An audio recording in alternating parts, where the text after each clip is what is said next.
रमा माँ देवी दुर्गा के बहुत बड़े भक्त थे। रमा की एक बेटी थी, उसकी बेटी का नाम लल्ली है।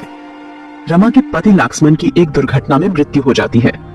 तब से लल्ली की जिम्मेदारी पूरी तरह से रमा की कंधों पर है। रमा का अपना मकान थी, वो घर उसके मृत पति के नाम पर था।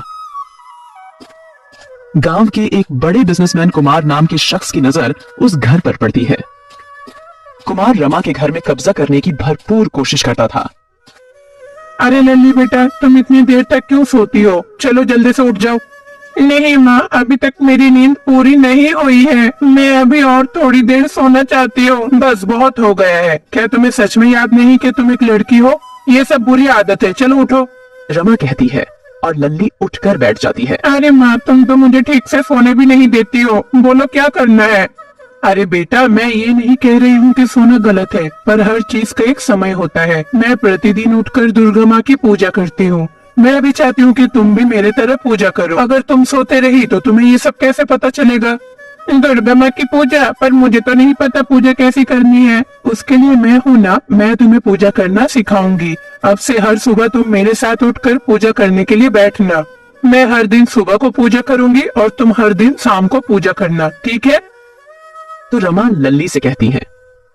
उस दिन के बाद से रमा लल्ली को पूजा करना सिखाती है। दूसरी ओर कुमार, जो एक व्यापारी था, रमा के घर को कब्जा करने की कोशिश करता है। तो एक दिन कुमार रमा के घर आता है। देखिए रमा जी, आपसे एक महत्वपूर्ण बात करने के लिए आया हूँ। कौन सी महत्वपूर्ण बात है, बताइए। देखिए रमा जी, आपका जो ये घर है ये मुझे बेच दीजिए। वैसे भी आप बहुत परेशानी में हो, आपको मैं बहुत अच्छा कीमत दूंगा। देखिए, अभी मुझे पैसों की कोई दिक्कत नहीं है और ये घर तो मैं और मेरे पति ने बहुत ही मेहनत से बनाया है, इसीलिए मैं ये घर कभी नहीं बेचूंगी। अरे बहन, ऐसा मत कहो। वैसे भी बहन, आपका तो पति गुजर गई। इतना बड़ा घर में तुम अकेली कैसे रह पाओगी? तुम्हें क्या डर नहीं लगेगी? इतना बड़ा घर को तो संभालना भी मुश्किल है ना, इसलिए ये घर मुझे बेचकर कहीं दूर जाकर रहो। मुझे पता है क्या करना है और क्या नहीं करना है। जब बेचना पड़ेगा तो मैं बेचूंगी। आप हमारे घर ना आए तो अच्छा होगा, आप यहाँ से चले जाइए। रमा ऐसा कहती है और कुमार वहाँ से चले जाते हैं, लेकिन वह किसी न किसी तरह घर पाने के लिए तरह तरह की योजनाएं बना रहे हैं। दूसरी ओर रमा अपनी बेटी को पूजा करना सिखाती है। देखो लल्ली, मैंने तुम्हें पूजा की विधि सिखा दी है। अब तुम्हें खुद पूजा करनी होगी, ठीक है? तुम करके दिखाओ। हाँ माँ, मैं जरूर करूँगी। इतना कहकर लल्ली देवी दुर्गा की तस्वीर के सामने बैठ जाती है और पूजा करने लगती है। इसकी शुरुआत भगवान गणेश की पूजा से होती है और दुर्गा देवी की पूजा के साथ समाप्त होती है। अरे लल्ली बेटा, मैंने तो सोचा था कि तुम इतने अच्छे से पूजा नहीं कर पाओगी, पर तुमने तो बहुत ही अच्छे से पूजा की है। अब से तुम ऐसे ही पूजा करती रहना। माँ की कृपा तुम पर हमेशा बनी रहेगी। माँ तुम्हारी रक्षा करेगी। मैं अवश्य करूँगी माँ, तुम चिंता मत करो। लल्ली भी अच्छे से पूजा करनी सीख जाती है। लल्ली प्रतिदिन अपनी माँ से पहले उठकर पूजा करने लगती थी। उधर कुमार को एक विचार आता है। कुमार ने उस विचार को अपने दोस्त विजय के साथ साझा किया। देखो विजय, हमें किसी तरह से उस रमा देवी के मकान को कब्जा करना है। मकान बेचने के लिए कितने बार मनाया, फिर भी नहीं मना। अब मैंने सोच लिया कि उसे हम मार देंगे। उसकी जो बच्ची है उसे हम डरा धमका के अनाथालय में भेज देंगे। अरे वाह, ये प्लान तो बहुत ही अच्छा है। देर किस बात की? विजय भी कुमार को प्रोत्साहित करते हैं। कुमार ने रमा को मारने का फैसला किया। एक दिन रमा और लल्ली बाजार जा रही थी। इस बीच कुमार की एक लॉरी आती है और रमा को टक्कर मारती है और चली जाती है। रमा की मौके पर ही मौत हो गई। आसपास खड़े लोग रमा का दाह संस्कार पूरा करते हैं। लल्ली को अपनी माँ को खोने का भी बहुत दुख है। लल्ली के घर के बगल में एक झोपड़ी में कंथम्मा नाम की एक बूढ़ी औरत रहती थी। वह लल्ली के पास आई और लल्ली को बताई। देखो लल्ली बेटा, जो हुआ सो हुआ। अब और कष्ट झेलते हुए बैठने से कोई फायदा नहीं है। मैंने गांव के बुजुर्ग लोगों से बात की, उनकी मदद से तुम्हें अनाथालय में भर्ती कर दूंगी। तुम वहाँ पढ़ो और आराम से रहो। नहीं, मैं इस घर को छोड़ के कहीं नहीं जाऊंगी। मेरे पिता ने बहुत ही मेहनत से बनाया था। माँ को भी ये घर बहुत ही पसंद है। मैं भी इस घर में ही रहूंगी। अरे लल्ली बेटा, तुम अकेले कैसे रह सकती हो? दादी, मैं अकेले नहीं हूँ। मेरी दुर्गा माँ मेरे साथ है। आप चिंता मत करो। उस दिन से लल्ली उस घर में अकेली थी। गांव के सभी लोग आश्चर्यचकित थे। ऐसे ही एक दिन कुमार लल्ली के पास आता है। देखो बच्ची, इतना बड़ा घर में तुम अकेला नहीं रह पाओगे। तुम एक छोटी बच्ची हो, तुम्हें बहुत ज्यादा परेशानी होगी, इसलिए तुम बेटी अनाथालय में चले जाओ। तुम्हारा जैसा वहाँ बहुत सारे बच्ची है, तुम्हारा सारे खर्चा मैं उठाऊंगा। ये संभव नहीं है। असल में माँ कहती थी ये घर आपको नहीं मिलनी चाहिए, आप यहाँ से चले जाइए। जैसे तुम्हारा माँ को मारा वैसे तुम्हें भी मार देंगी, तभी ये घर मुझे मिलेगा, याद रखना। इतना कहकर कुमार वहाँ से चला जाता है।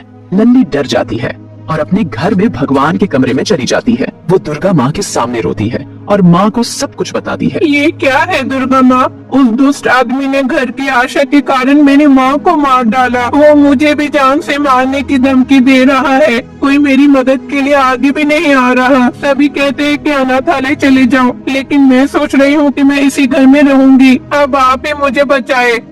तो लल्ली दुर्गम्मा से विनती करती है। उस रात लल्ली भगवान के घर में सोती है। अगले दिन एक खूबसूरत औरत लल्ली के घर का दरवाजा खटखटाती है।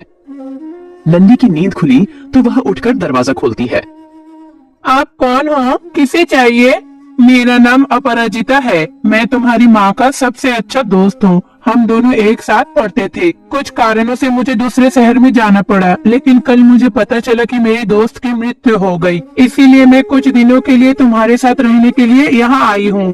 लेकिन माँ ने तो कभी आपके बारे में नहीं बताया और आपका नाम भी नहीं बताया। दरअसल तुम्हारी माँ मुझसे नाराज थी, इसीलिए तुम्हें मेरे बारे में कुछ भी नहीं बताया। अब से मैं तुम्हारा ख्याल रखूंगी। मुझे तो ये भी पता है कि इस गांव के लोग तुम्हारा घर को हड़पना चाहते हैं, लेकिन चिंता मत करो, मैं रहते हुए ये सब होने नहीं दूंगी। उस दिन से अपराजिता लल्ली के साथ उस घर में रहती है। एक दिन अपराजिता लल्ली से यह बात कहती है। देखो लल्ली, इस उम्र में बच्चे को पढ़ाई करनी चाहिए। पढ़ाई का मतलब है स्कूल जाना। सुना है स्कूल में फीस भी अच्छी ली जाती है। तो मुझे एक विचार आया है। ये जो तुम्हारे घर के सामने खाली जगह पड़ी हुई है, तो मैं सोच रही हूँ यहाँ कुछ उगानी चाहिए। कौन सी फसल उगाएंगे? अभी तो टमाटर की कीमत बहुत ही ऊंची बनी हुई है। मैं वही फसल उगाऊंगी। इसलिए अपराजिता लल्ली के घर के सामने खाली जगह पर खेती करने का फैसला किया। योजना के अनुसार वहां जमीन जोतने लगती है। आश्चर्य की बात तो यह है कि यह 2 मिनट में पूरी जमीन जोत देती है। उस जमीन में टमाटर के बीज बोए गए थे। अच्छा, तुम सब कुछ बहुत तेजी से कैसे कर रही हो? खाना भी सेकंडों में बन जाती है और जो भी व्यंजन बना रही हो उसका स्वाद भी बहुत अच्छी होती है। ये सब कैसे संभव है? इसी तरह दिन बीत जाता है। लल्ली अगले दिन उठती है और घर से बाहर आती है। घर के सामने टमाटर के पौधे हैं। इसके अलावा प्रत्येक टमाटर के पौधे में लगभग 20 से 25 टमाटर उगी हुई थी। ये देखकर लल्ली आश्चर्यचकित हो जाती है। अरे ये तो आश्चर्य की बात है। बीज तो कल ही बोई गई थी और इतनी जल्दी पेड़ बढ़कर टमाटर भी उग गए हैं। तो लल्ली टमाटर के पौधों के पास जाती है और एक टमाटर काटती है। जहाँ से टमाटर काटा वहाँ से दूसरा टमाटर उग जाती है। वह टमाटर कुछ ही सेकंड में बड़ा हो गया। लल्ली फिर आश्चर्यचकित हो जाती है। मैंने तो कभी कोई चमत्कार नहीं देखा। ये कैसे हो गया? सच बताओ, तुम कोई डायन हो क्या? जब लल्ली ने उससे यह पूछी तो अपराजिता दुर्गा माँ में बदल गई। मैं जादुई मंत्र जानती हूँ। मैं कोई डायन नहीं हूँ। मैं तो तुम्हें बचाने यहाँ आई हूँ। मैंने तो कुमार और उनके समर्थकों के साथ बहुत समझदारी से कहा कि मैं गांव में आऊंगी। वो अब तुम्हारे पास कभी नहीं आएंगे। और इसके अलावा टमाटर की ये जो जादुई फसल जो मैंने यहाँ लगाई है वो तुम्हारी रक्षा करेगी। इस फसल को पानी देने की भी कोई जरूरत नहीं पड़ती। यदि एक फल काटा जाता है तो दूसरा फल कुछ ही सेकंडों में उग जाएगा। इन टमाटर को बेचने से जो पैसे मिलेंगे उनसे पढ़ाई करके अपना जीवन बिताओ। फिर देवी दुर्गा माँ ने उसे आशीर्वाद दिया और वहाँ से गायब हो गयी। उस दिन से लल्ली टमाटर काटकर टोकरी में रखती और बाजार में बेचती। बाजार में बेचने के बाद वह घर वापस आई और देखा कि टमाटर फिर से उग गए हैं। लल्ली टमाटर बेचने से मिले पैसे से पढ़ाई करती थी। रंगापुरम गांव में एक पुराना घर था। उस घर में कोई नहीं रहता था। गांव के लोग उस तरफ जाने से भी डरते थे। वह मकान उस गांव के जमींदार का था, लेकिन मकान मालिक भी एक बार भी उस घर के अंदर जाने की हिम्मत नहीं कर सका। उस घर में एक क्रूर डायन रहती थी। उस डायन का नाम माया है। वह उस घर में रहती थी। उस घर की ओर जाने वाले को मार दिया जाता था। मकान मालिक भी घर छोड़कर चला जाता है। वहीं दूसरी ओर दूसरे गांव में कमला और विजय नाम का एक जोड़ा रहता है।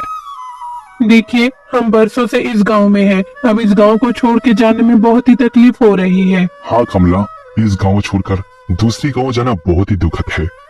मैं बचपन से इसी गांव में पला बड़ा हूँ, इसलिए मुझे बहुत ज्यादा दुख हो रहा है। हमारे गांव के सरपंच ने कहा है कि हमें कुछ दिनों के लिए ये गांव को छोड़ के कहीं दूर जाके रहना है। सुना है कि गांव में कुछ काम किया जाए।